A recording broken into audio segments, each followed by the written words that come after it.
Pretty moody out there in the countryside, so grab yourself a coffee and check out our other shenanigans.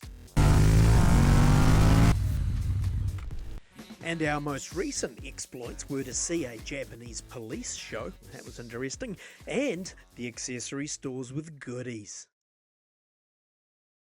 Today's ride is taking you to the magical wonderland of Jones Landing, famously known for the cliffs of Jamie Dover.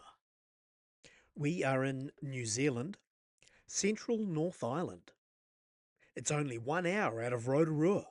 From Auckland, you're slogging over 2 hours, and it's mostly motorway shit, unless you take the spicy roads, and then you could double that time frame. And now it's almost 2 hours coming up from Turangi, but it's pretty much worth the trip going there to come up from that road, because that's the western access. The kids have a playground out of the water. There is a toilet facilities, and then there's a vast amount of murky, smelly water. This will not deter the outdoor enthusiasts. They just love this shit.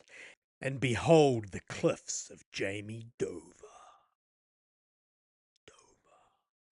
Now, there are establishments after such a ride that you can get a cold beverage before carrying on, but what you have learnt here is, well, don't eat the mayo.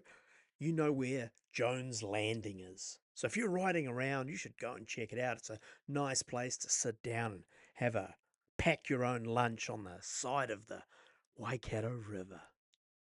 Here's some cows for the outro. And do us a favour and check out our other content. It's really good.